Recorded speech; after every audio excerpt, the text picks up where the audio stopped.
for the glow show. Yeah, we down, down here on the ground. Yeah, we up, up, up, up above low. Yeah, we up, up, up in the clouds. Yeah, we up. Yeah, we up. Yeah, we up. Yeah, we up. Hi, I'm Lindsay. Are you ready to dive into swimming? Then let's go. Swimming has been around for thousands of years and is the only aquatic sport that has been in the Olympics since the beginning in 1896. In 1948, something really cool happened. A group of British World War II veterans got together and had an athletic competition. This competition would lead to the formation of the Paralympics. In 2001, the International Olympic Committee and the International Paralympic Committee came to an agreement that every city that hosts the Olympic Games would also host the Paralympic Games. Today, we are going to hear from an awesome swimmer, Claire Cashmore. Claire competed in the 2004 Athens and 2008 Beijing Paralympics, where she won multiple medals. In addition, she has medaled at the British Championships, European Championships, as well as World Championships. Here's a short interview with Claire. When did you first start swimming? I started swimming when I lived in Dubai at about the age of 5, but that was just at a kind of getting in and playing, splashing around and getting used to the water. And then it probably wasn't until I moved back to England at the age of 12 when I started properly training and got into it competitively.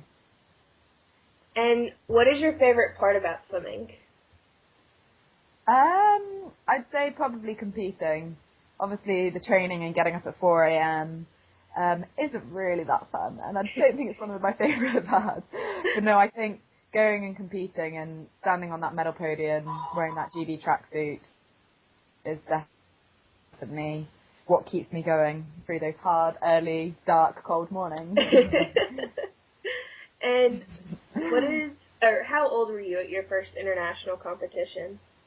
16. I was, I suppose you could say, thrown into the deep end in Athens 2004 at the age of 16, being my first international competition.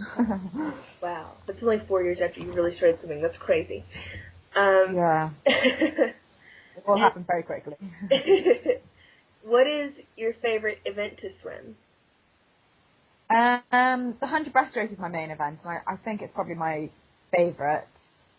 But I also really enjoy the 200 individual medley, my second best event. I suppose you kind of always enjoy what you're good at, don't you? And what is one of the best memories you have from your time as a swimmer? In Rio de Janeiro in 2009. God, that's really bad that I don't actually remember the year. It was the World Short Course Championships, and I actually broke the world record in the 100 metres individual medley, and obviously won the gold medal, which was the most amazing feeling. But actually, there was a bit of a dampener on it because I won the medal, and it was going to be the first time I was going to be standing on that medal podium singing the national anthem for me, not for like a team or anything else. And I was like so excited. But because there was a thunderstorm, they cancelled the medal ceremony. So I was just like, the first time I've ever been standing on that medal podium. Oh no. In the goal position. Sad. Not as a relay team, but as me and as an individual, and they cancel it. So it's very disappointing. Wow. That's awful. Okay. It just makes me want to do it again, I suppose. Definitely. What are your personal goals this year at London 2012? Obviously, I think everybody's all going for that one gold medal, so it's just going out there and being able to control what you can do and be the best that you can be on the day. I'm going to have done everything possible in training.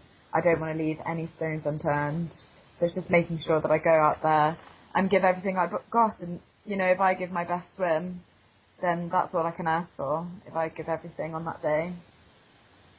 Definitely. 2 more. What impact has swimming made on your life? I think it's had a really big impact, actually. One, in the sense of my disability.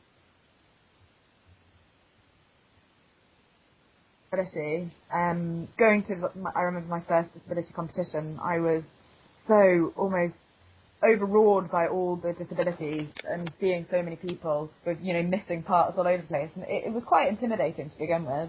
But now, I don't look at the disability, I just look at them as people. And I love that. I feel so comfortable around them. And it's made me more comfortable with myself and with my arm, and not really being ashamed of what I am. I'm now proud to be like, yeah, I have one arm, and,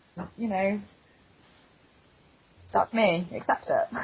But then also it's made me very determined,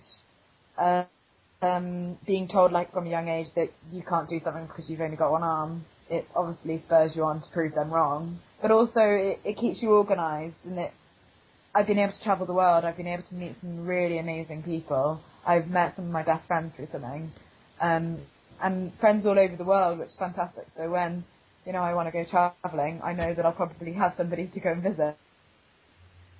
That's awesome. And then lastly, what would you say to a person who is thinking about getting involved with swimming for the first time? Definitely do it. It's a fantastic sport, but you have to be very committed. It's not the kind of sport which you can go into lightheartedly.